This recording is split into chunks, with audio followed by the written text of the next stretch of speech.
Her twin sister Gentlemen, this sent her venture to a is blind riskier date than as a we cruel planned. joke. The But potential when rewards are Theron worth the Nightshade, risk. the I vampire hope you're king right. who'd ruled in shadows for 400 This years, is from the dinner. saw through the I disguise, see. everything Very changed. interesting. What does In it mean for 72 us? hours, the We forgotten must twin act became swiftly. the woman who Time is brought a against corrupt us. empire to I its agree, knees. but we need a plan. This is how A plan or Serafina we're lost. Ashworth went from unseen to unstoppable. The smell of old paper and leather had become Serafina's religion. Monday morning, 8:15. The Blackwell Historical Society sat on the corner of Ashford and 12th, a granite building that everyone walked past and no one truly saw.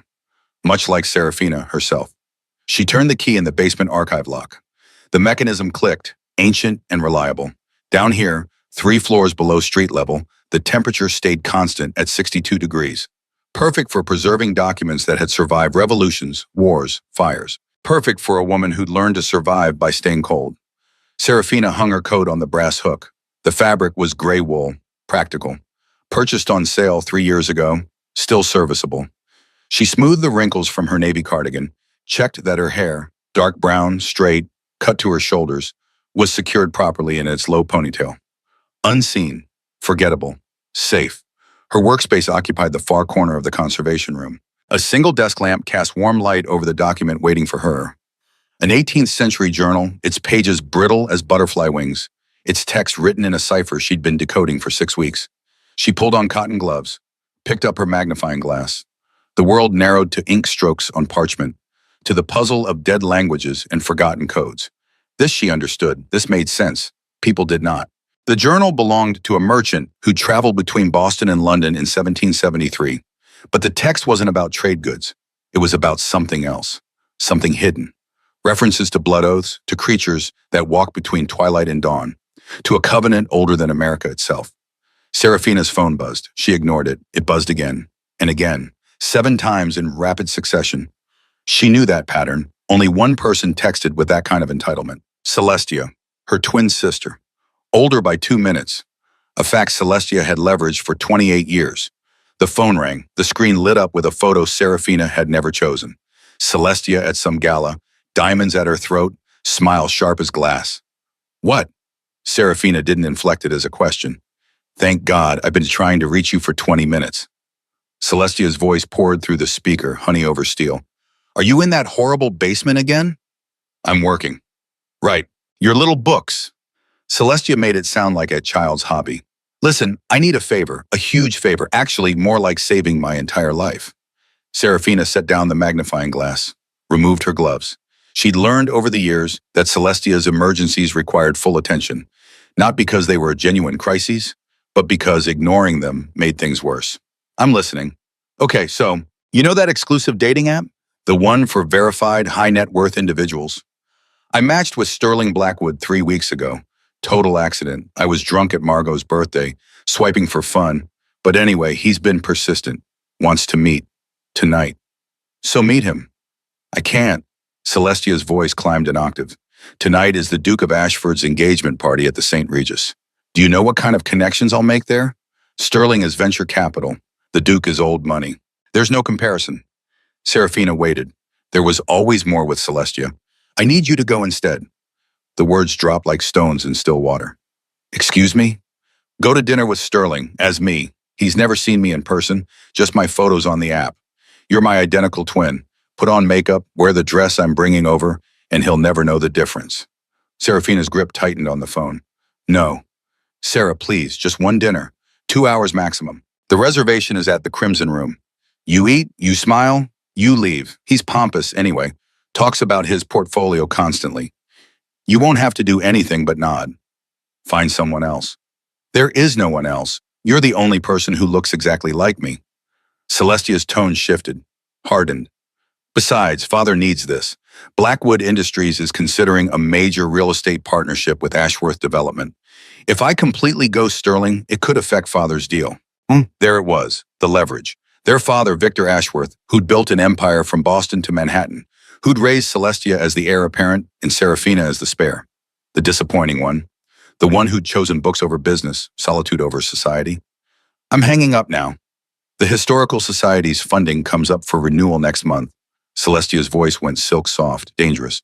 Father sits on the board. He mentioned just last week how those grants could be redirected to more visible cultural institutions. Museums that actually attract donors. Serafina's blood went cold. You wouldn't.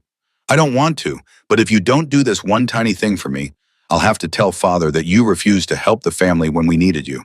And you know how he feels about loyalty.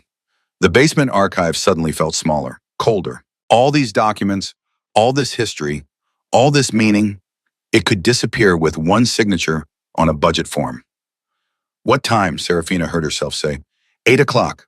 I'll be at your apartment by 6 with everything you need. You're the best sister ever. I love you. The call ended. Serafina sat in the silence of the archive, surrounded by the ghosts of people who'd been dead for centuries. People who'd had their own betrayals, their own impossible choices. She looked at the merchant's journal, at the ciphers she'd been so carefully decoding. Blood oaths, creatures of twilight, hidden covenants. She almost laughed. Those things were mythology, fairy tales. Real monsters, she'd learned, wore Prada and smiled with your own face. 6:17 that evening, Serafina's apartment occupied the third floor of a converted textile factory in the warehouse district. 700 square feet, exposed brick. Windows that overlooked an alley where delivery trucks idled and homeless men slept in doorways. It was not the Ashworth family penthouse where Celestia lived, with its doorman and its marble and its view of the harbor. But the rent was cheap enough that Serafina could afford it on her archivist salary without asking her father for money. And that was worth every chipped tile, every radiator that clanked through winter nights. The buzzer shrieked. Celestia swept in like weather. Her perfume arrived first, something French, something that cost more than Serafina's monthly grocery budget. Then Celestia herself in a camel cashmere coat, carrying 2 garment bags and a makeup case the size of a small suitcase. You're still in your work clothes. Celestia's gaze traveled over Serafina's cardigan and slacks with barely concealed horror. Shower, now. Use my body wash, not that horrible drugstore bar soap you use. Serafina opened her mouth to argue, then closed it.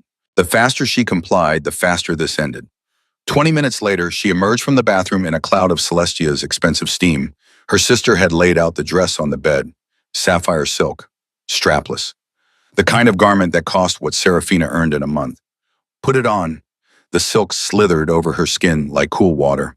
Celestia zipped her in, tugged at the neckline, adjusted the fall of the skirt. Shoes. Heels. Black. 4 inches. Sit. Serafina sat.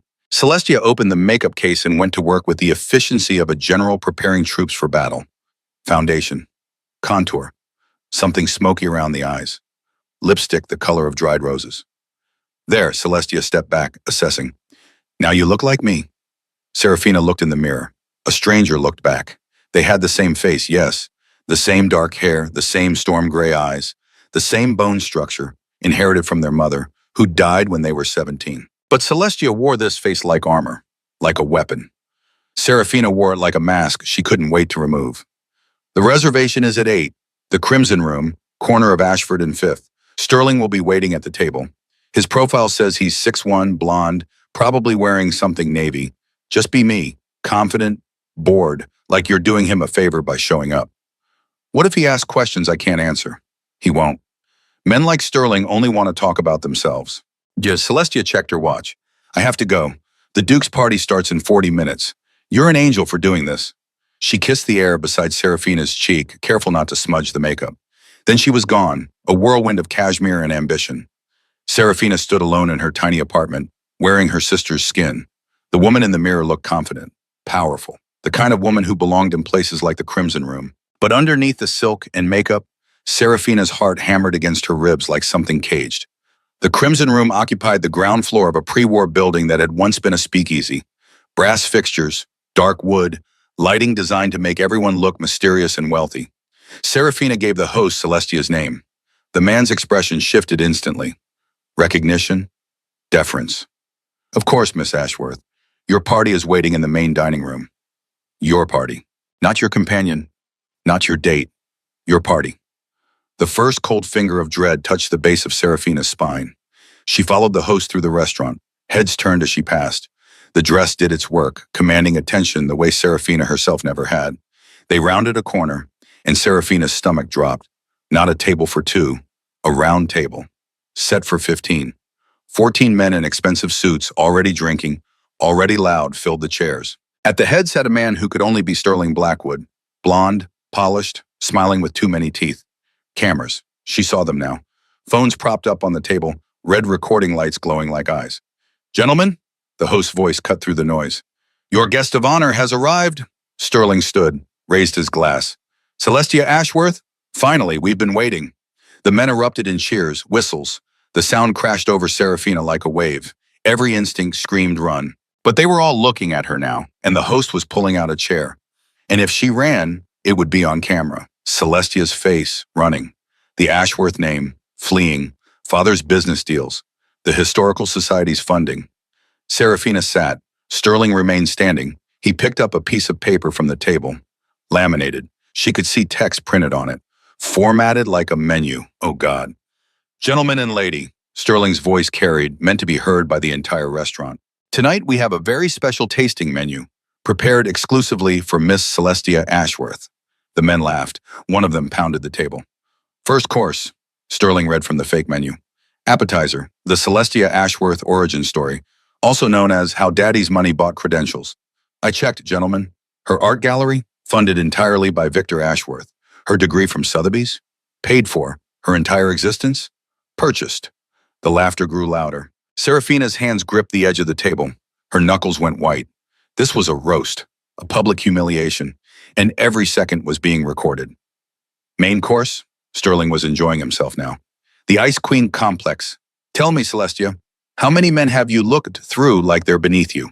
How many events have you attended where you spent the entire evening checking your phone? He leaned closer. His breath smelled like bourbon. You rejected me 3 weeks ago. Said you weren't interested. Then I found out from a mutual friend that you told people I was boring. Me. Boring. Sterling Blackwood, whose portfolio has outperformed the market for 6 consecutive quarters. I think there's been a mistake, Serafina managed. Her voice came out wrong, too soft, not Celestia's confident projection. I should go. Oh no. Sterling's hand landed on her wrist. His fingers dug in. We haven't gotten to dessert yet. Dessert is my favorite part. Tears burned behind Serafina's eyes. The makeup would run. Everyone would see.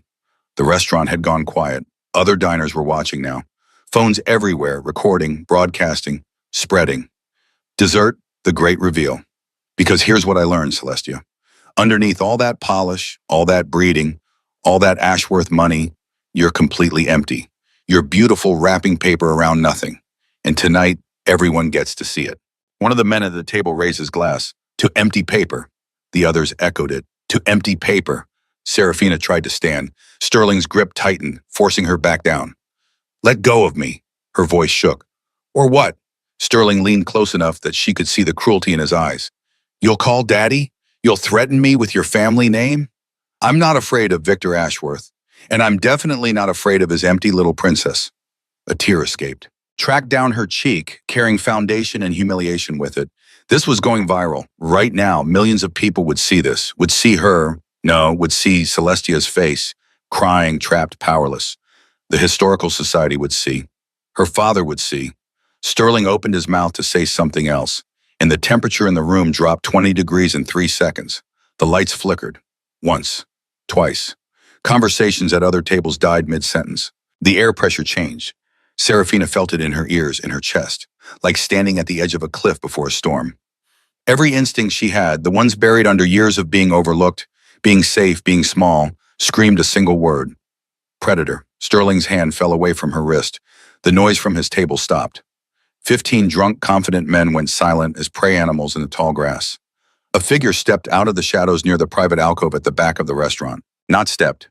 Moved, like smoke given form. He was tall, easily 6'4", wearing a suit so black it seemed to absorb the light around it. His hair was dark, swept back from a face of brutal, timeless beauty. Sharp cheekbones, a mouth that looked carved from stone. But it was his eyes that froze the blood in Serafina's veins. Silver, not gray, not light blue. Silver, like molten mercury, like moonlight made solid. And they were fixed on Sterling Blackwood with the intensity of something ancient and absolutely merciless. He crossed the restaurant floor in complete silence. His footsteps made no sound. The other diners shrank back without seeming to realize they were doing it. 15 feet away. 10. 5. He stopped directly behind Sterling's chair. When he spoke, his voice resonated in Serafina's chest, deep, controlled. The kind of voice that didn't need to be raised because every word carried absolute authority. You dare create chaos in my domain? Sterling turned, looked up. Whatever he saw in that silver gaze made him go pale. This is a private dinner. Nothing in this city is private from me. The stranger's hand descended onto Sterling's shoulder. It looked casual, almost friendly. Sterling winced, then gasped. His face went from pale to red to purple. The stranger's fingers were crushing bone. I am Theron Nightshade. Each word fell like a stone into deep water. I have owned this city since before your grandfather's grandfather drew his first breath. These streets, these buildings, the ground you walk on, all of it has been mine for longer than your family has had a name. He leaned down, spoke directly into Sterling's ear, but loud enough for the table to hear. And you just terrorized someone under my protection. Sterling tried to speak. Only a wheeze came out. Leave.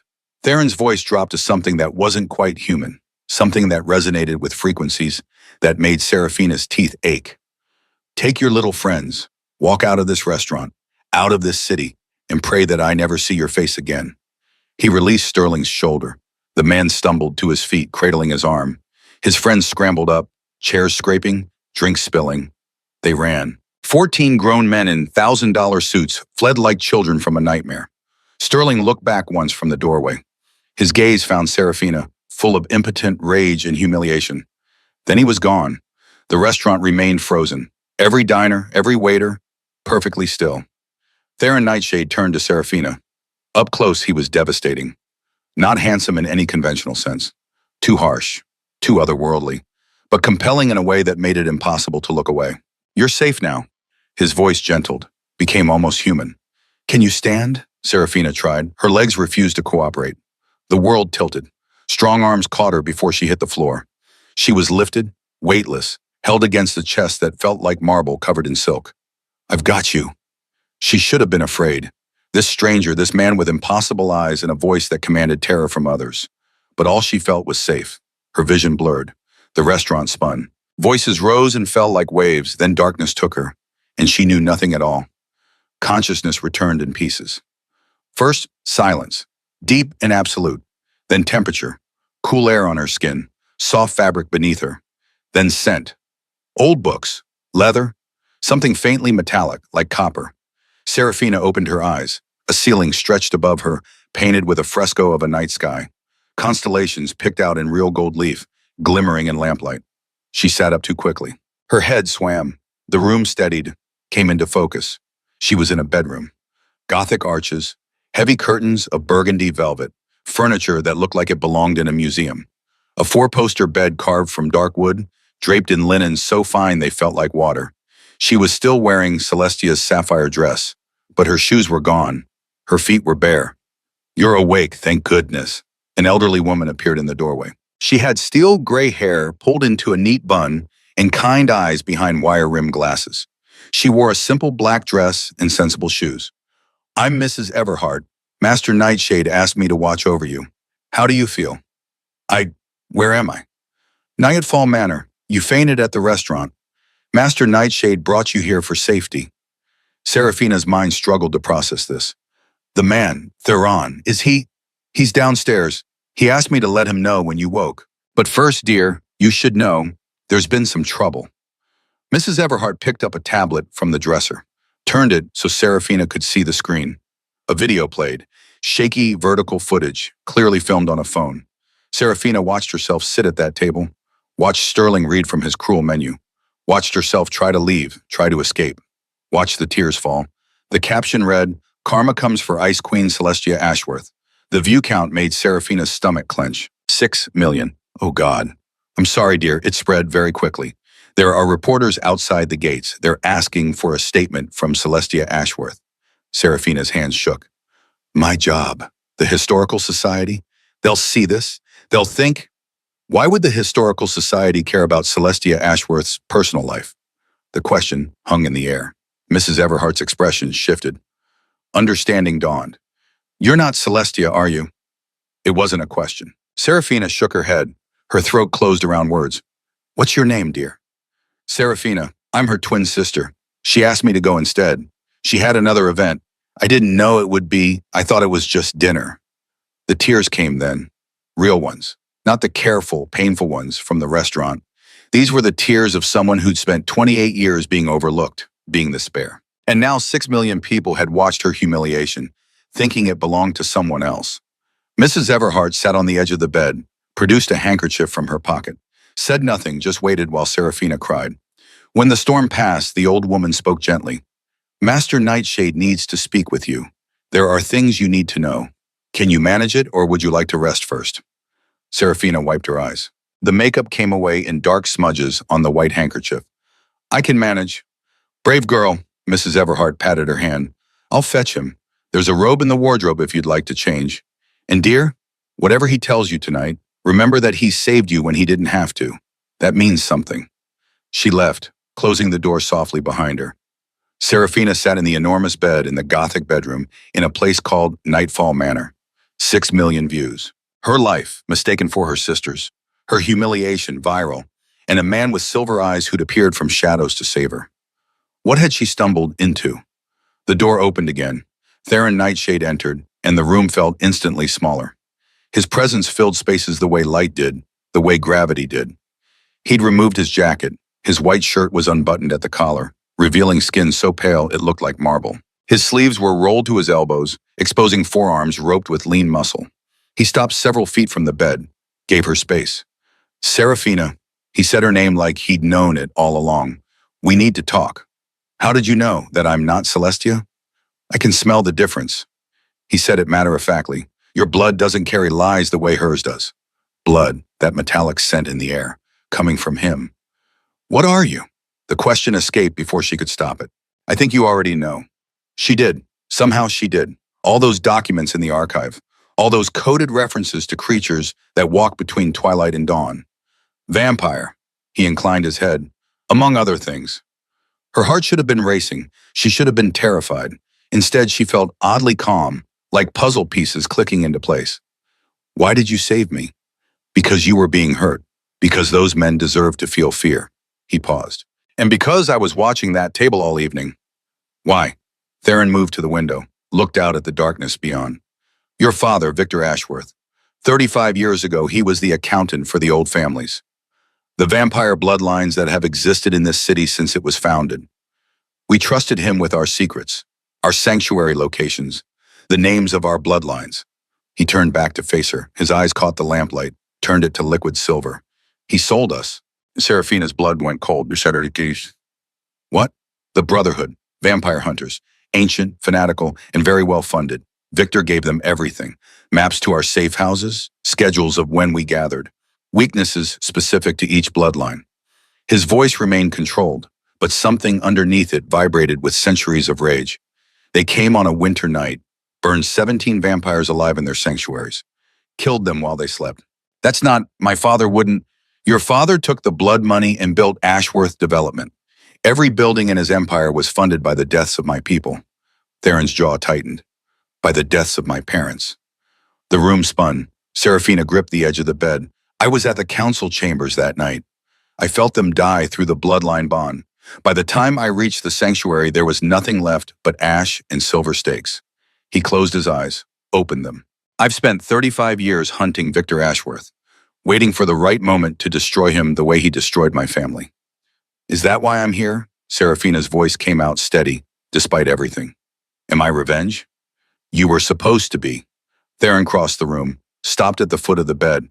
When I learned that Celestia Ashworth would be at the Crimson Room tonight, I planned to make an example. Use her to send Victor a message. Hurt him the way he hurt me. He looked at her, really looked at her. But you're not Celestia. You're Serafina. And when I saw you at that table, terrified and alone, your blood smelling of old books and innocence, everything changed. I don't understand. You're not your father's weapon. You're not even his priority. He searched for words. You're something he overlooked. Something real in a family of beautiful lies. Silence stretched between them. Serafina's mind raced. Her father, a murderer. Her sister using her as a stand-in. Her own life, a mistake broadcast to millions. What happens now? Now, Theron said, you stay here, under my protection. The video is everywhere. Reporters are hunting for Celestia Ashworth. If you go home, they'll find you. If you go to work, they'll find you, and Sterling Blackwood's humiliation is very public. He'll want revenge. So I'm a prisoner? You're a guest. There's a difference. And if I want to leave? He held her gaze. Then you leave. I won't stop you, but I won't be able to protect you either. And Serafina, there are things moving in this city that are far more dangerous than embarrassing videos. Like what? Like the fact that Victor Ashworth is still working with the Brotherhood.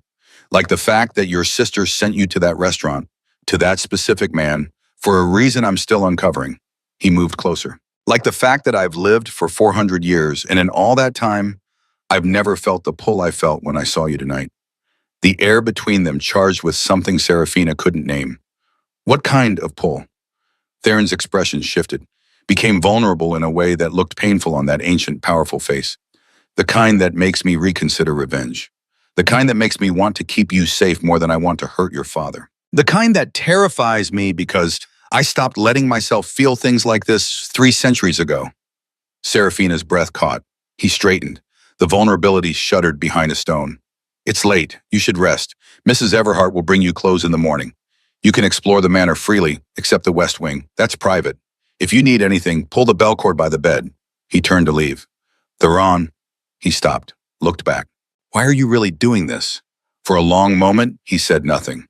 Then, because when I looked into your eyes tonight, I saw someone who's been overlooked for far too long. And I know what that feels like. His voice dropped. To be surrounded by people and still be utterly alone. He left, closing the door with barely a sound. Serafina sat in the silence of Nightfall Manor, her mind spinning with impossible truths. Vampires were real. Her father was a killer. And the most dangerous man in the city had just admitted he couldn't hurt her. Through the window, she could see the city sprawling below.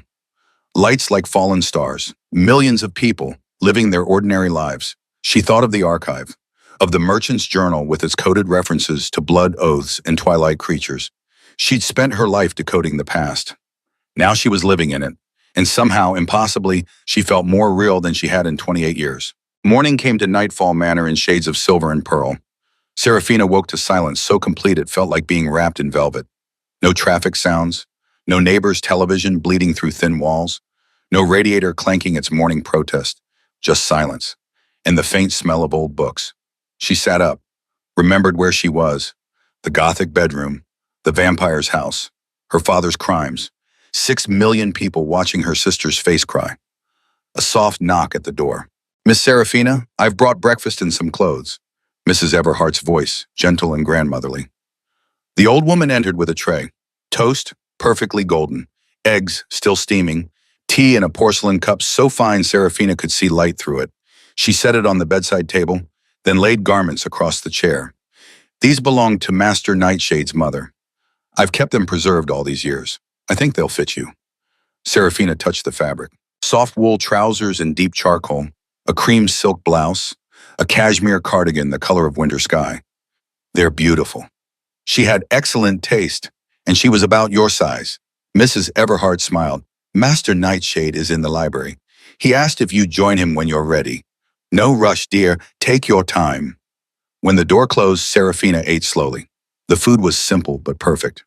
Real butter, fresh bread, eggs that tasted like they came from chickens who'd lived actual lives. Not like her usual breakfast of instant coffee and whatever was on sale at the corner market. She dressed in the borrowed clothes. They fit like they'd been made for her. The silk felt like cool water against her skin. The cashmere held warmth without weight. In the mirror, she looked like herself. Not Celestia's inferior copy, not the forgotten twin, just Serafina. She found her way downstairs by following instinct and the smell of old paper. Nightfall Manor revealed itself in pieces as she walked. High ceilings painted with murals of forests at twilight. Windows of stained glass that turned morning light into pools of sapphire and ruby and gold. Corridors that seemed to stretch longer than the building's exterior suggested. And everywhere the sense of age. Not decay, not neglect, just time, layered thick as dust. The library doors stood open. Serafina stopped in the doorway, her breath caught. The room stretched 3 stories high. Walls lined floor to ceiling with books. Thousands of them, tens of thousands. Leather bindings in burgundy and forest green and midnight blue. A spiral staircase of wrought iron wound up to the 2nd level, then a 3rd. Morning light poured through windows that faced east, illuminating dust motes that danced like stars. And in the center, at a massive oak table, sat Theron Nightshade. He'd changed his clothes. Dark trousers. A charcoal sweater that made his pale skin look like moonlight. His hair was slightly disheveled, like he'd been running his hands through it. He was reading. An old book, the kind that required careful handling. His long fingers turned pages with practiced gentleness. He looked up when she entered. For a moment, neither spoke. "You found it," he said finally. "This is incredible." Serafina moved into the room as if pulled by gravity. "I've never seen a private collection like this. 400 years of collecting." He closed the book, set it aside. "Please, explore. Touch anything you like. These books have been alone too long." Serafina approached the nearest shelf. Her fingers traced spines. She recognized some. Medieval texts on astronomy, Renaissance treatises on philosophy, first editions of novels that should have been in museums.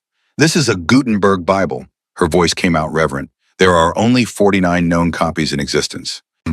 48 known, I have two." He moved to stand beside her. "This one's from 1456.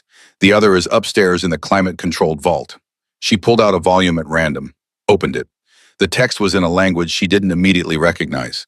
"Old Slavic," Theron said, "a chronicle of the vampire bloodlines in Eastern Europe, written by a monk who was turned in 1323. "You can read this?" "I can read most things. You live long enough, you pick up languages." He took the book from her hands, careful not to touch her fingers. "This passage here, it talks about the covenant, the agreement between vampires and the natural world. We take blood to survive, but we protect the balance. We don't drain dry. We don't turn recklessly. We exist in the shadows so the world can exist in the light." Serafina watched his face as he read, the harsh beauty of it. The way his eyes moved across text written 7 centuries ago like it was yesterday's newspaper. "You really are 400 years old. 412 this November." He looked at her. "Does that frighten you?" "It should, but no." "Why not?" She thought about it. "Because age like that, it means you've seen things, learned things. You've watched empires rise and fall. You've read all these books." She gestured at the walls. "You're not just old, you're full of history, of knowledge." Something shifted in his expression, softened. "No one has ever described it that way before." "How do others describe it?" "Monster, abomination, unnatural." He set the book back on the shelf with precise care. "Those are the polite terms." Serafina moved deeper into the library, found a section on American history, colonial documents, Revolutionary War correspondence. She pulled out a letter. The paper was yellowed but intact. The handwriting was elegant, slanted. She read the first line and nearly dropped it.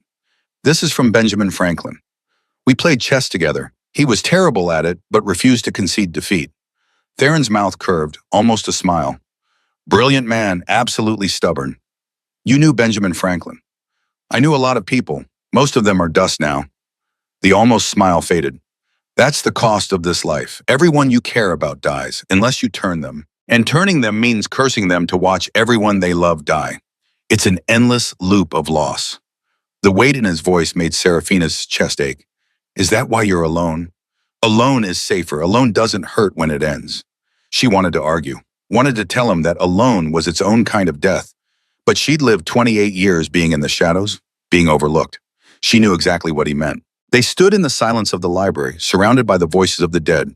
Then Serafina saw it, a shelf in the far corner. Lower than the others, books with more modern bindings. She crossed to it, pulled out a volume. Her heart stopped. A journal. The cover was soft leather, worn smooth by handling. No title on the spine. She opened it.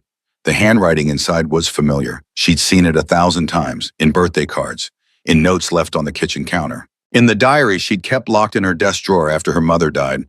Isolde Ashworth's handwriting. "Where did you get this?" Her voice came out, barely a whisper. Theron appeared at her shoulder, looked at the journal. His face went still. "Isolde. This was my mother's." "I know." Serafina's hands shook. She turned pages, dates from 30 years ago, entries about work, about research, about Theron. "T showed me the Eastern Wing collection today. Medieval manuscripts I've only read about in catalogs. He handles them like they're living things, like they're precious. I've never met anyone who understands what these books mean, what they represent. He sees them the way I do, not as objects, as voices." Another entry, weeks later. "I told T about the pregnancy today, twins. He was the first person I told, even before Victor. Because V won't understand. V sees children as heirs, as legacy. T sees them as miracles. He asked if he could place his hand on my stomach. When he did, his eyes went distant. "They're strong," he said. Their heartbeats are steady. They'll be extraordinary. I cried because he was gentle, because he cared, because for one moment I wasn't alone in this. Tears blurred Serafina's vision. Her mother had known Theron, had worked here, had been friends with him. She turned more pages, found a pressed flower. Lavender, dried but still fragrant, and tucked behind it, a photograph. The image was faded, 3 decades old, but clear enough. A younger Isolde, visibly pregnant, standing in this library, smiling. And beside her, Theron Nightshade, looking exactly the same as he did now, ageless, immortal. His hand rested gently on Isolde's shoulder, protective. You knew her. It wasn't a question. She was my archivist for 3 years. Theron's voice had gone rough. The only human I've trusted in a century. She understood what these books meant, how to preserve them, how to love them. Why did she leave? Your father? The name came out bitter. Victor didn't know she worked here, didn't know about vampires, about me. Isolde kept it secret because she knew he wouldn't understand. But when she got pregnant, when you and Celestia were coming, she had to tell him something. So she said she was working from home, doing research remotely. He took the photograph from Serafina's trembling hands, looked at it like it hurt. Victor found out anyway. I don't know how, but 3 months before you were born, he came here, threatened me, said if I ever contacted Isolde again, he'd expose the vampire community to the world. He'd burn us all. So you let her go. I had no choice. She was human, fragile, mortal. I couldn't put her at risk. He set the photograph down with infinite care. I haven't seen her since that day. I told myself it was better this way. She could have a normal life, raise her daughters, grow old. She didn't grow old. Serafina's throat closed around the words. She died when we were 17. They said it was a rare blood disease, something the doctors couldn't identify. Theron's head snapped up. His silver eyes blazed. What kind of blood disease? They never gave it a name. She just got weaker and weaker. Couldn't keep food down. Her skin turned gray. She was in pain all the time. The memories clawed at Serafina. At the end, she barely recognized us. It was like she was already a ghost. It was silver poisoning. Theron's voice had gone deadly quiet. Long-term, low-dose silver in the bloodstream. It mimics wasting diseases in humans. And in vampires or those with vampire heritage, it's excruciating. The room tilted. What are you saying? Isolde was half vampire, hybrid. Her grandmother was one of the silver vein bloodline from Prague. She fled to America in 1924 to escape purges, married a human, had a daughter. That daughter had Isolde. The books on the shelves swam in Serafina's vision. My mother was part vampire, and she passed that heritage to you and Celestia. You're both hybrids, quarter vampire, not enough to need blood, but enough to carry certain traits, enhanced intuition, ability to sense emotions, resistance to mental manipulation. Serafina thought of her photographic memory, her ability to learn languages effortlessly, the way she'd always felt too much, understood too much. Not human quirks, heritage. If mother was poisoned with silver, who poisoned her? Theron's expression turned to stone. Who had access to her food, her medicine, her daily life for years? The answer hit like a physical blow. Father. Victor found out what she was, what you are, and he tried to purify the bloodline the only way he knew how, by killing her slowly. Rage bloomed in Serafina's chest, hot and bright and utterly foreign. He murdered her. Yes. And Celestia and I, we're part vampire. Yes. A sound tore from her throat. Not quite a scream, not quite a sob, pure anguish given voice. She'd spent 28 years feeling like she didn't fit, like something in her was wrong. Different. Broken. But she wasn't broken. She was hidden. By a father who'd rather kill than accept the truth. Theron's arms came around her before she realized she was falling. He held her while she shook. While 30 years of being in the background, being overlooked, being the spare daughter made horrible sense. I'm sorry, his voice rumbled against her ear. I should have fought harder. Should have found a way to protect her. It's not your fault. I loved her. The confession came out raw. Not romantically, but deeply. She was brilliant and kind, and she saw me as something other than a monster. When your father took her away, I lost the only real friend I'd had in decades. Serafina pulled back, looked up at him. Tears streaked her face, but she didn't care. I'm like her, aren't I? That's why you felt pulled to me. You're exactly like her. Your eyes, your voice, the way you touch books like they're alive. His thumb brushed a tear from her cheek. The touch was achingly gentle. But you're also yourself, stronger than she was, braver. You survived being unseen and came out with your soul intact. That's extraordinary. The air between them charged with something neither of them had words for. A sharp knock shattered the moment. Mrs. Everhart appeared in the doorway, her face pale. Master Nightshade, forgive the interruption, but there's someone at the gate. Your sister, Miss Seraphina. She's quite insistent. Seraphina's stomach dropped. Celestia, they met in the entrance hall, a room of black marble and soaring ceilings and a chandelier that looked like frozen starlight. Celestia stood in the center, looking small and out of place. She wore designer jeans and a cashmere coat, but her hair was pulled back in a messy ponytail. No makeup. Her eyes were red-rimmed. She looked, for the first time in Seraphina's memory, vulnerable. Sarah, her voice cracked. Then she saw Theron standing behind Seraphina. Her face went white. You're him, the man from the video, the one who, she swallowed. I came to get my sister. To apologize, to fix this. Your sister is under my protection. Theron's voice was ice. She stays as long as she wishes. I know what I did was horrible. I know, but please, I just need to talk to her. Seraphina stepped forward, putting herself between Theron and Celestia. It's okay. I'll hear her out. Theron's hand touched her shoulder briefly. A question. She nodded. He withdrew, but didn't leave. Stood in the shadows at the edge of the room, watching. Seraphina faced her sister, her identical twin. The woman who'd worn their shared face with confidence, while Seraphina hid behind books. Talk. Celestia's composure shattered. I'm so sorry. God, Sarah, I'm so sorry. I didn't know. I swear I didn't know Sterling was planning that. I thought it was just dinner. Boring dinner. Nothing else. You knew he hated you. No, I mean yes, but not like that. I thought he was just bitter about the rejection. Celestia's hands twisted together. I didn't know about the menu, the cameras, the whole setup. Why did you really send me? Seraphina kept her voice level. The truth, Celestia. Her sister's face crumpled. Tears spilled over. Because Sterling had pictures from 2 years ago. I was at a party. Someone spiked my drink. I don't remember most of the night, but Sterling was there and he took photos of me in a bathroom, half conscious. The anger in Seraphina's chest shifted, complicated. He was blackmailing you. He said if I didn't go out with him publicly, show the world that I was interested, he'd release the photos, ruin me, destroy father's business relationships.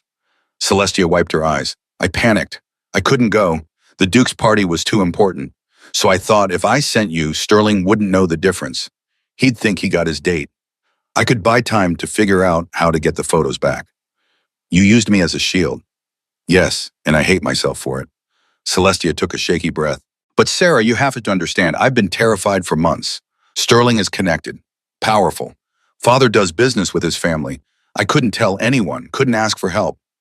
You could have told me. Could I? Celestia's voice rose. When was the last time we actually talked?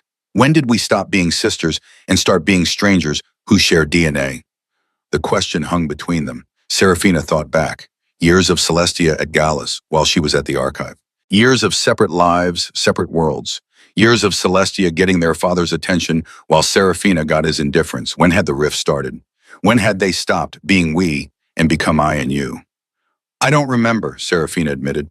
Neither do I, and that's my fault too. Celestia stepped closer. I was jealous of you, so jealous, because Mother loved you more. She understood you. You two would sit in her study for hours talking about books and history and things I couldn't follow. I felt stupid around you, so I became what Father wanted instead. Beautiful, social, perfect. Mother didn't love me more. She did, I know she did, because you're like her, smart, deep, real. Celestia's voice broke. I'm just pretty wrapping paper. Sterling was right about that. Don't. Seraphina grabbed her sister's hands. Don't let him define you. Don't let Father define you. You're more than pretty. You're capable. You run an art gallery. You negotiate with artists and collectors. You see beauty that other people miss. I sent you into a trap. You were in your own trap. Seraphina squeezed her hands. Sterling trapped us both, just differently. Celestia's tears fell harder now. Real tears, not the careful crying that preserved makeup, the messy kind that came from breaking open. Can you forgive me? Seraphina thought about it. About 28 years of being the forgotten twin, about last night's humiliation, about 6 million people watching her cry. But she also thought about her mother's journal. about how Isolde had been poisoned by their father, how both she and Celestia had been lied to their entire lives. They were both victims, just in different ways. Yes, the word came out easier than she expected. But no more lies, no more using each other. If we're going to be sisters, we have to be real sisters. That means honesty, even when it's hard. Celestia nodded, unable to speak. They stood there, hands clasped, identical faces wet with tears. For the first time in years, the distance between them felt like something that could be crossed. A phone buzzed, loud in the quiet. Celestia pulled hers from her pocket, looked at the screen. Her face went pale. It's father. He wants a family meeting. Tonight, he says it's urgent. From the shadows, Theron spoke. It's not a coincidence. Both women turned to look at him. He stepped into the light, his expression grim.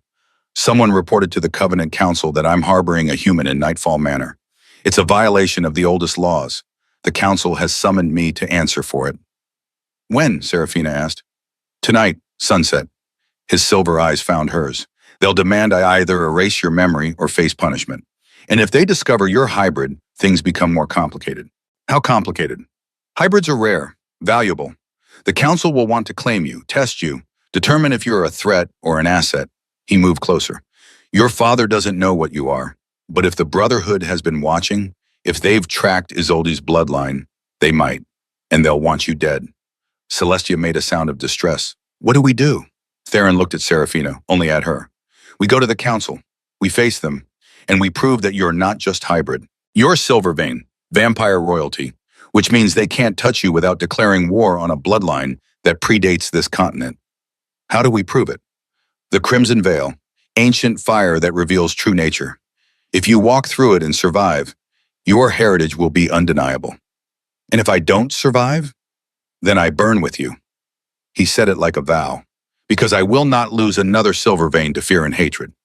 The weight of his words settled over the room. Serafina looked at Celestia, at her sister, who was finally being honest, finally being real. Then at Theron, at the vampire who'd known her mother, who saw past her being overlooked to something worth protecting. When do we leave? His mouth curved, not quite a smile, something fiercer.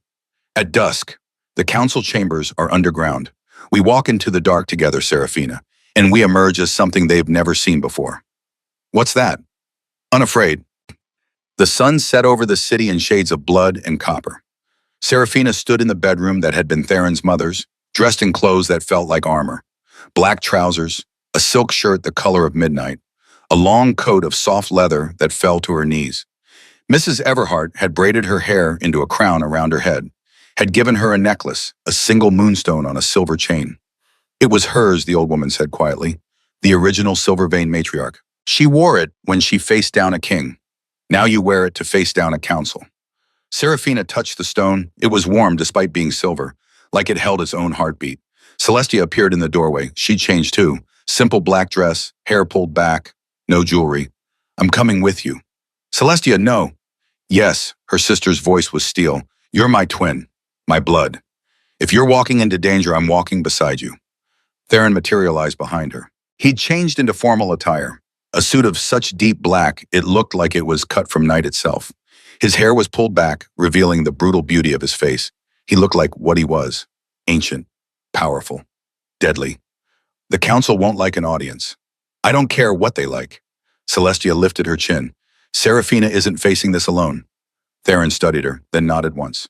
Both of you, stay close. Say nothing unless directly addressed. And whatever happens, trust me. They left Nightfall Manor as the last light died. A car waited, black, sleek. Dorian, Theron's second-in-command at the wheel. He was tall, dark-skinned, with eyes that glowed faintly amber in the darkness. Another vampire, older than he looked. The drive took 20 minutes, down into the old part of the city, where buildings predated the revolution, where cobblestone streets still bore the marks of horse hooves and wagon wheels. They stopped outside what looked like an abandoned church. Gothic, stone. The windows were boarded, the door was chained. Theron led them to a side entrance, a stairwell that descended into earth. Down, down, down. The temperature dropped. The air grew thick with age. At the bottom, a door of solid iron, engraved with symbols that hurt to look at directly. Theron pressed his palm to the metal. It swung open in silence. The chamber beyond stole Serafina's breath. Massive. Cathedral-sized, the ceiling disappeared into shadow. Columns of black stone rose like ancient trees, and everywhere, candles.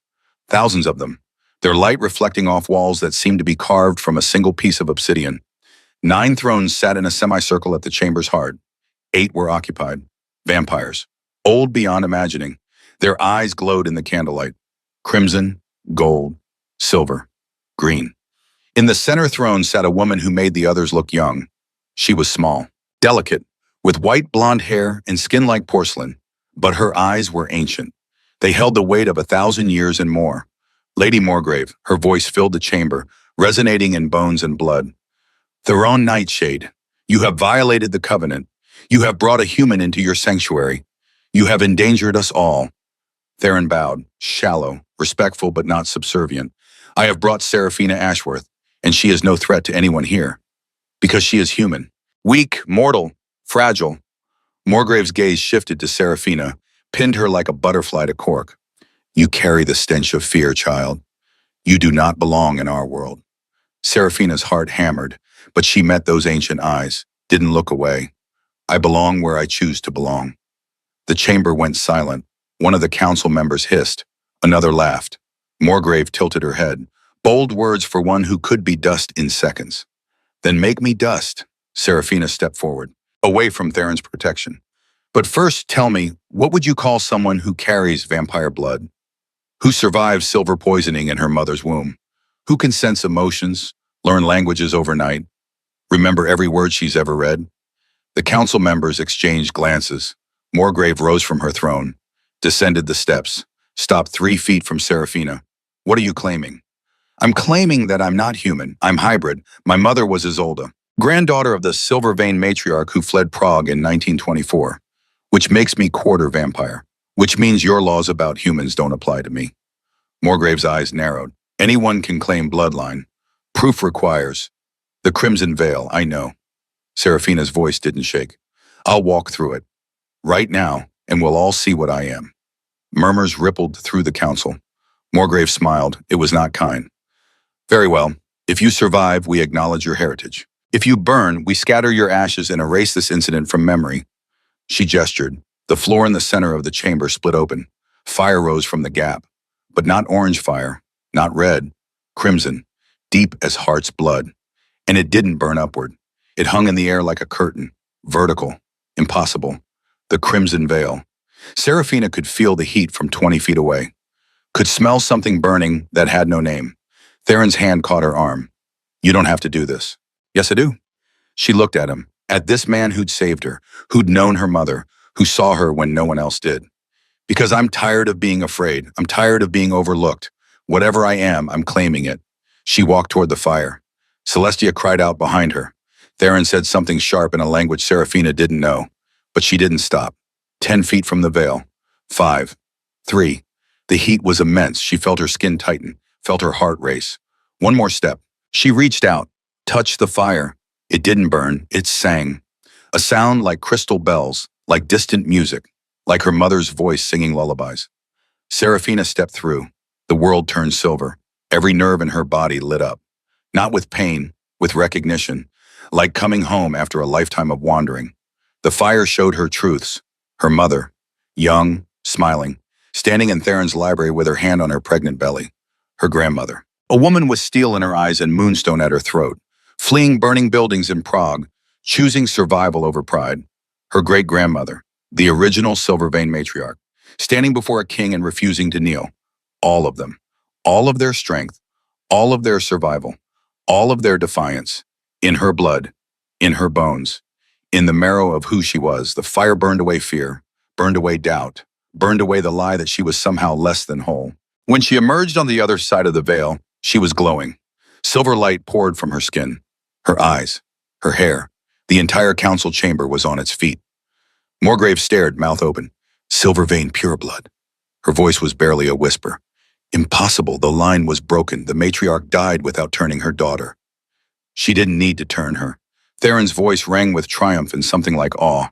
The blood carries, generation to generation, dormant, waiting, until it's needed. The silver light began to fade. Seraphina looked down at her hands. They looked the same, but felt different, stronger. Sure. She turned to the council. I am Seraphina Ashworth, granddaughter of Isolde, great-great-granddaughter of the Silver Vein matriarch. I am hybrid.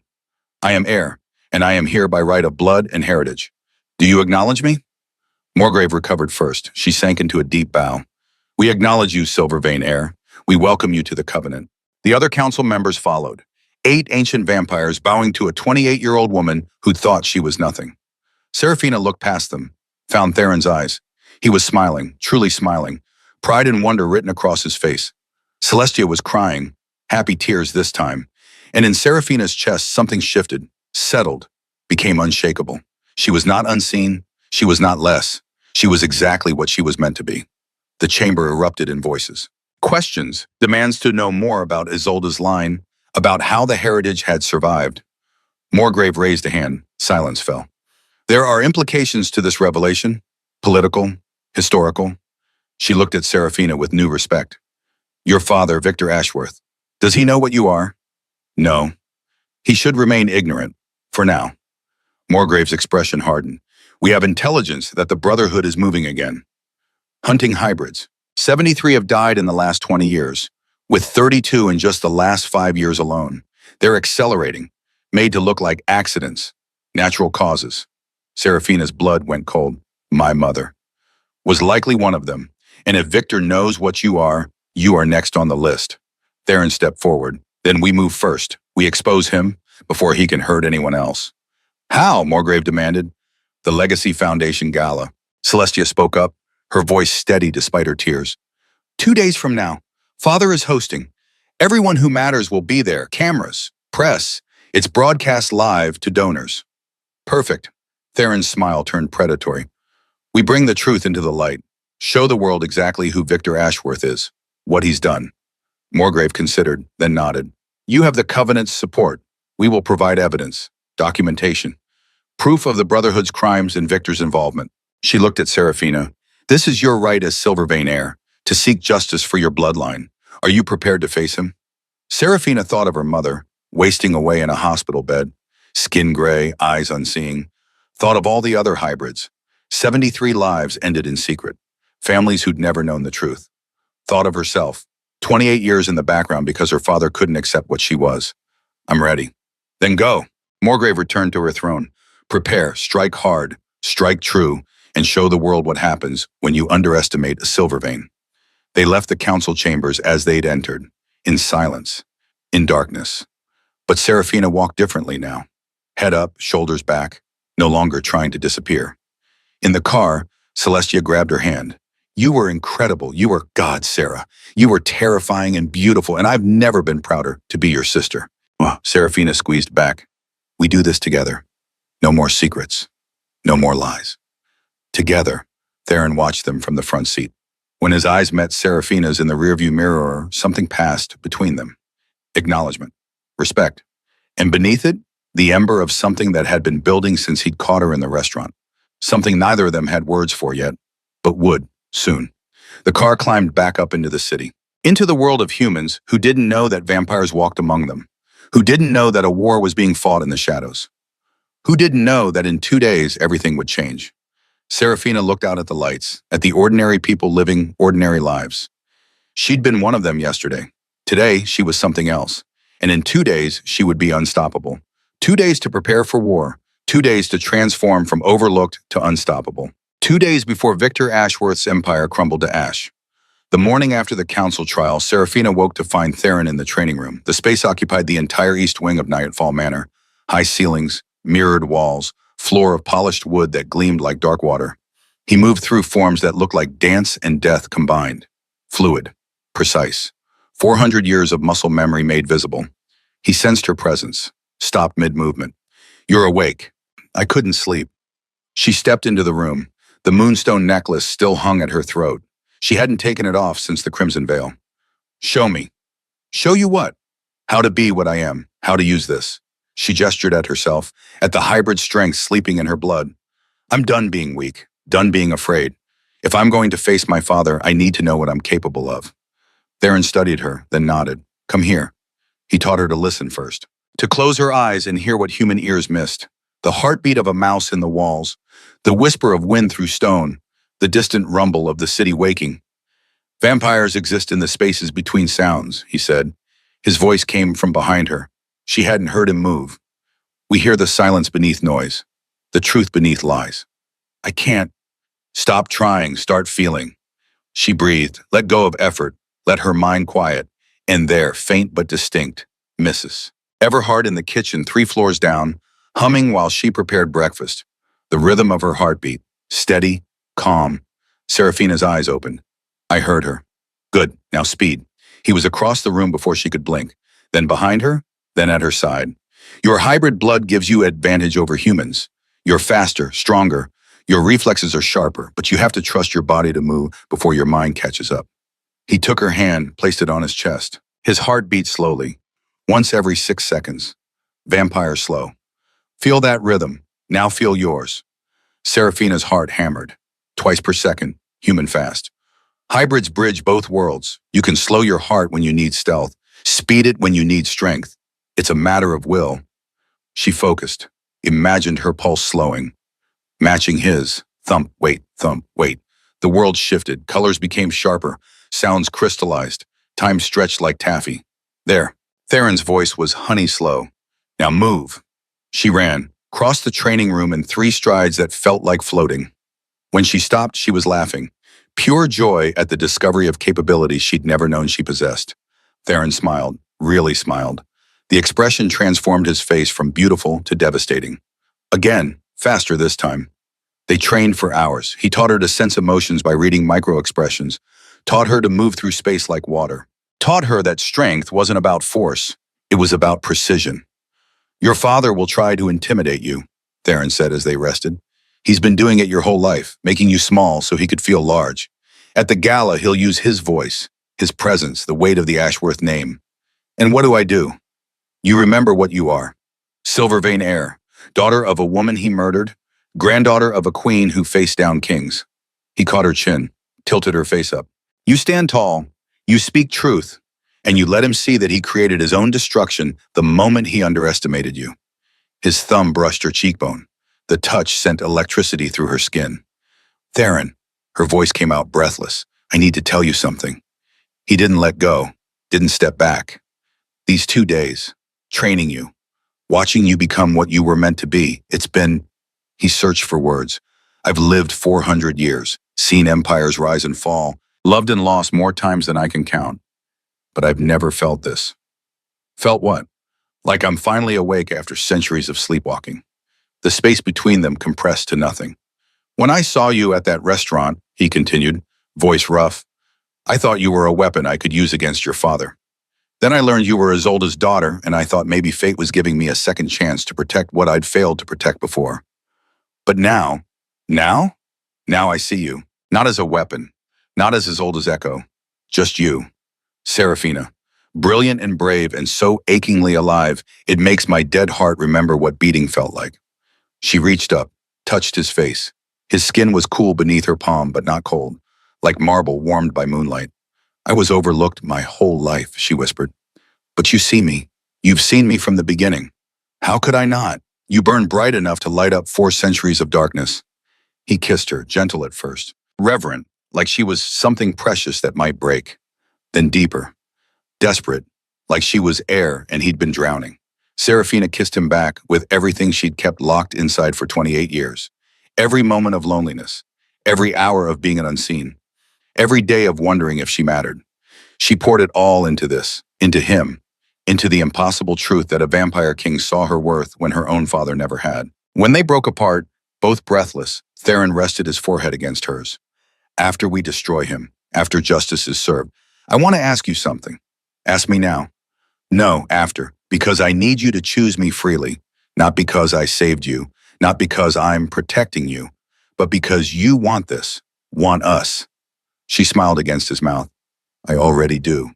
Then let me ask properly, when this is over. A door opens somewhere in the manor. Voices drifted up. Celestia and Dorian, returning from their evidence-gathering mission. Theron stepped back, became composed again. But his eyes still burned silver bright. Come, let's see what they found. They found Celestia in the library, laptop open, documents spread across the oak table. She looked up when they entered.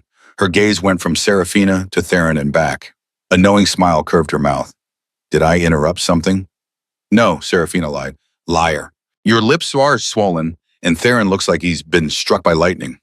Celestia's smile widened. But we can discuss your love life later. Right now, you need to see what Dorian and I found.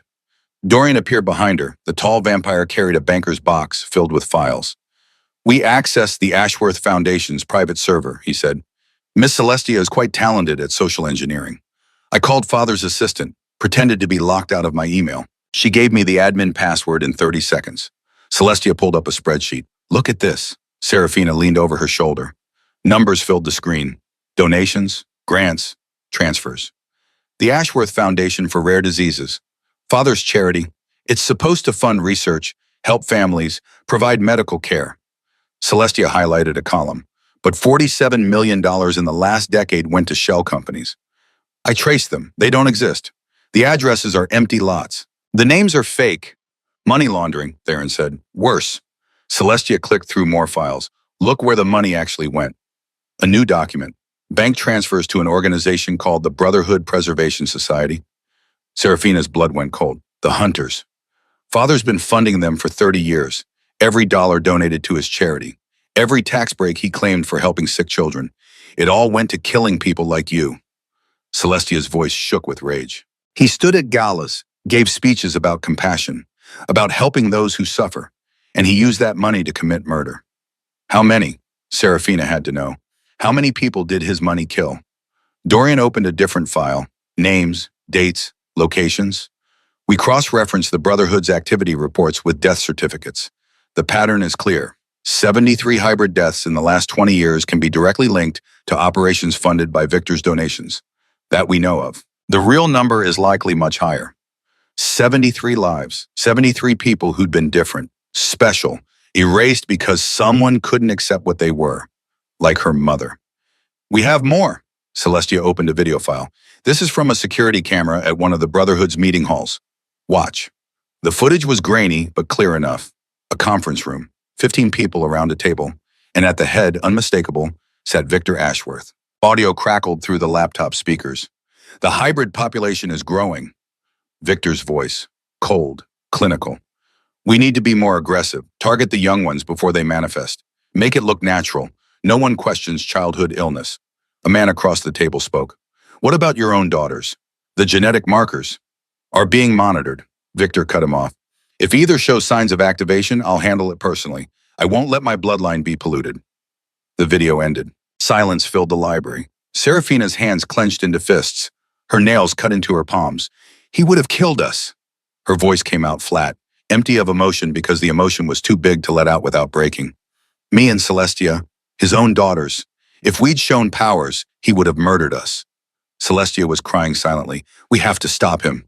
We have to make sure everyone knows what he is. We will. Theron gathered the documents. The gala is tomorrow night. We show this to the world. All of it. The embezzlement, the murders, the betrayal. We burn his empire to the ground and salt the earth so nothing grows back. What about after? Celestia wiped her eyes. After he's arrested, what happens to us? To the Ashworth name? Serafina looked at her sister. Really looked at her. At this woman who'd spent her whole life being what their father wanted. Who'd finally found the courage to be real. We rebuild it into something that actually helps people. Into something Mother would be proud of. Together? Together. They clasped hands across the table. Twin sisters, different in so many ways, but united now in purpose. Theron and Dorian began organizing the evidence, creating packets for the authorities, preparing the digital presentation. As they worked, Mrs. Everhart appeared with tea and sandwiches. The old woman set the tray down and caught Serafina's eye. Your mother would be very proud of you, dear. Both of you. She looked at Celestia, too. Isolde always said her daughters would change the world. I think she knew, even then. You knew her? Celestia asked. I was her friend before she married your father, before everything went wrong. Mrs. Everhart's expression turned sad. She loved you both so much. Used to tell me about how Serafina would stay up reading for hours, how Celestia could spot beauty in things others overlooked. She saw the gifts in both of you. Why didn't she tell us the truth, Serafina had to ask, about what we are, what she was? She tried. That's why Victor poisoned her. The day she decided to tell you, the day she pulled you both aside to explain about your heritage, he found out. started the silver injections that night. Mrs. Everhart's hands trembled. I begged her to run, to take you girls and disappear. But she thought she could reason with him, thought he loved you enough to accept the truth. He didn't love anyone, Celestia said bitterly. He only loved control. Then let's take it from him. Serafina stood. Tomorrow night, we show the world exactly who Victor Ashworth is, and we take back everything he stole, our mother's memory, our heritage, our truth. The others nodded. Outside the library windows, the sun set over the city, painting the sky in shades of fire and blood. Tomorrow would bring reckoning. Tonight, they prepared for war. The Legacy Foundation Gala took place in the Blackwell Grand Hall, a building of white marble and soaring columns and chandeliers that had witnessed a century of Boston's elite celebrating themselves. 700 guests, politicians, business leaders, old money families, new money entrepreneurs, all gathered to write checks and feel charitable, all about to witness something they'd never forget. Serafina arrived with Theron at her right hand and Celestia at her left. She wore a gown of blood-red silk that moved like liquid shadow. Her hair fell loose down her back. The moonstone necklace gleamed at her throat. She looked like what she was. Silvervein heir, vampire royalty, daughter of a murdered woman. And she looked furious. The cameras caught them immediately. Society photographers. Press. The gala was being live-streamed to donors worldwide. Thousands watching in real time. Perfect. They made their way through the crowd. People stared, whispered. The viral video from the Crimson Room had made Serafina's face famous, made Celestia's face famous. They thought they were watching the Ice Queen and her mysterious twin, the woman who'd been humiliated and the sister who looked identical. They had no idea what was coming. Victor Ashworth held court in the center of the hall, surrounded by admirers, wearing a tuxedo that cost more than most people made in a month. His silver hair perfectly styled, his smile warm and practiced. He saw them approaching. His smile didn't falter, but his eyes went cold. Serafina, Celestia, what a surprise. His voice carried, meant for the audience. I didn't know you were attending tonight. We have a contribution to make, Serafina said, to the cause you've dedicated your life to. Rare diseases, unusual conditions, people who are different. Something flickered in Victor's expression. Wariness. How generous. Theron stepped forward. The crowd parted for him instinctively, sensing predator. Victor Ashworth. We've never been formally introduced. I'm Theron Nightshade. Victor's face went pale, then red. I know who you are. I thought you might. After all, you murdered my parents 35 years ago, sold their location to hunters for $200,000. Used that blood money to start your empire. Gasps rippled through the crowd. Cameras swiveled, focused. I don't know what you're talking about, Victor said, but his voice had lost its warmth, gone sharp, defensive. Don't you? Celestia pulled out a tablet, turned it so the nearest camera could see the screen. Then explain this. Bank transfers from the Brotherhood Preservation Society to your personal account. Dated 1989, $200,000. Paid for information leading to the elimination of vampire families. This is slander. I won't explain this. Serafina activated the large screens mounted throughout the hall. Video began playing, the security footage of Victor at the Brotherhood meeting. His voice filled the space. Target the young ones before they manifest. Make it look natural. No one questions childhood illness. The hall erupted in noise. Victor lunged forward, grabbed Serafina's wrist. His grip was crushing, meant to hurt. You ungrateful little... Theron's hand closed around Victor's throat, lifted him off the ground. Touch her again, Theron said softly, and I'll forget that she asked me to let human justice handle you. I'll forget 400 years of restraint, and I'll show you what real monsters do to men who hurt what's ours. He dropped Victor.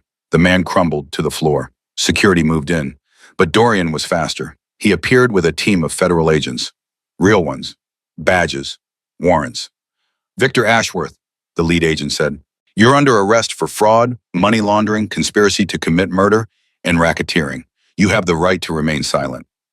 They cuffed him, read his rights. The cameras caught every second. Victor looked at Serafina as they hauled him up. Hatred twisted his face into something ugly. You're nothing. You hear me? Nothing. Just like your mother. Defective, broken, wrong. Serafina stepped close, spoke softly enough that only he could hear. I'm exactly like Mother, hybrid. Silvervein, stronger than you could ever imagine. And I'm the one who's going to make sure everyone remembers what you really are. Not a philanthropist, not a visionary, just a murderer who couldn't accept that different doesn't mean wrong. His face went purple with rage. He tried to lunge at her. The agents dragged him away. His shouts echoed through the grand hall, even after the doors closed. Silence fell, 700 people staring, cameras recording. The live stream broadcasting to thousands. Celestia took the microphone. Her hands shook, but her voice was steady. My name is Celestia Ashworth. This is my sister, Serafina. We are daughters of Isolde Ashworth, who died 11 years ago of what we were told was a rare blood disease. She paused, breathed. It wasn't a disease, it was poison. Our father killed her because she was different, because she carried vampire heritage and he couldn't accept it. Murmurs filled the hall. Shock, disbelief. For 30 years, Victor Ashworth has funded an organization that hunts and kills people with vampire blood. Hybrids. People who are part human, part something older. He's used charity donations, your donations, to commit murder. 73 documented deaths. Probably more. Serafina took the microphone. We're shutting down the Ashworth Foundation. Every dollar will be returned to donors or redirected to legitimate organizations. We're restructuring Ashworth Development under new leadership. And we're establishing the Isolde Ashworth Memorial Fund to help hybrid families find safety and community. We're not asking for your forgiveness, Celestia added. We're not asking for anything. We're just telling you the truth, that our father was a monster, that our family profited from death, and that we're going to spend the rest of our lives making it right. They set down the microphone, walked off the stage together. The hall erupted. Questions, shouts, chaos, but Serafina didn't hear any of it because she'd done it, faced him, exposed him, taken back her truth, and she was still standing. 6 months later, the snow fell on Nightfall Manor in soft, perfect silence. Serafina stood at the library window, watching the city below transform into something clean, something new. Behind her, shelves held the books she'd spent 6 months cataloging, restoring, preserving. The work she loved, in a place she'd come to call home. The door opened. Theron entered, carrying 2 cups of tea. He'd adopted the habit from Mrs. Everhart, like the ritual of it. The council called, he said. They want your input on the new hybrid integration protocols. I'll review them tonight. Serafina took the tea, smiled. After we finished the proposal for the Prague Archive partnership, she'd become something she never imagined. Silver Vein heir, Covenant Council member, advocate for hybrid rights, director of the Isolde Ashworth Memorial Fund. And she'd done it all while staying exactly who she was. A woman who loved books and quiet and the truth hidden in old documents. How's Celestia? Theron asked. Good. The gallery opening next week is sold out. She's nervous but excited. Serafina paused. She asked if we're coming. Do you want to? Yes, she's my sister. This is important to her. They'd rebuilt their relationship slowly, honestly. No more performance, no more competition. Just 2 women learning to be real with each other. It wasn't perfect, but it was true. And your father's trial? Theron's voice was careful. Starts in March, 45 counts. The prosecutors say he'll get life. She felt nothing when she said it. Not satisfaction, not grief, just finality. I'm testifying. I'll be there with you. I know. They stood in comfortable silence, watching the snow. Serafina, Theron set down his tea, turned to face her. I've been waiting for the right moment, but I'm starting to think the right moment is just any moment when we're together. Her heart quickened. He pulled a small box from his pocket, opened it. Inside, a ring. Not diamond, moonstone, set in silver so pure it gleamed like captured starlight. This belonged to the original Silver Vein matriarch. My mother kept it, said it should go to someone worthy of the bloodline. He took Serafina's hand. I can't offer you a normal life, can't offer you mortality or simplicity or anything ordinary, but I can offer you forever, beside me, building something new. Being exactly who you are while I'm exactly who I am. Will you marry me? Serafina looked at the ring, at Theron, at this impossible man who'd seen her when she was overlooked, who'd protected her when she was vulnerable, who'd stood beside her when she became strong. Yes, he slid the ring onto her finger. It fit perfectly, like it had been waiting 400 years for her. He kissed her, gentle and deep and full of promise. When they broke apart, both were smiling. There's something else, Theron said. A wedding gift. I've been working on it for months. He led her to a different part of the library, a section she'd never explored. He pulled back a curtain. Behind it, an entire room, filled with journals, dozens of them. Your mother's, Theron explained. Every journal she kept while she worked here. Every thought about you and Celestia. Every hope she had for your futures. His voice went soft. She loved you so much, Serafina. Every page is proof. Tears blurred Serafina's vision. She pulled out a journal at random, opened it. Serafina is reading at 2 years old, actual reading, not memorizing. She understands the words, understands their meaning. I watch her with books and I see myself, see my grandmother, see the whole silver vein line. She's going to be extraordinary. Serafina clutched the journal to her chest. Theron held her. Let her cry. You were never overlooked, Serafina, he said quietly. The world was just blind, but they see you now, and they'll never look away again. She kissed him, poured everything into it. Gratitude, love, hope. When they broke apart, she looked at the moonstone ring on her finger, at the journals her mother had written, at the library full of knowledge waiting to be shared, at the life she'd built from ruins. They said I was nothing, she said. My father, Sterling. All the people who looked at me and saw only Celestia's shadow. And what are you now? Everything I was meant to be. She turned from the window, faced the library, the books, the future. I spent 28 years being unseen, but that wasn't weakness. It was preparation, learning, becoming. She looked at Theron, and now I'm ready. To lead, to protect, to build something that lasts. With me, with you. Outside, the snow continued to fall, covering the old city in white, making everything new. Inside Nightfall Manor, surrounded by books and love and truth, Serafina held Theron's hand and faced tomorrow. She thought of all the moments that had led here. The restaurant humiliation, the council trial, the gala confrontation. Every moment of pain and fear and rage, worth it, all of it, because those moments had forged her, had burned away doubt and revealed strength. She was not shadow, not spare, not second choice. She was first, and whole, and entirely herself. Mrs. Everhart appeared in the doorway. Dinner is ready when you are. Thank you, Serafina squeezed Theron's hand. We'll be right there. They walked toward the door together. Vampire King and Silver Vein Heir, ancient power and new strength. Two souls who'd been alone too long, finally finding home. The future waited, unknown, uncertain, glorious. And Serafina walked toward it unafraid. The overlooked daughter had become the crowned heir, and her reign had only just begun.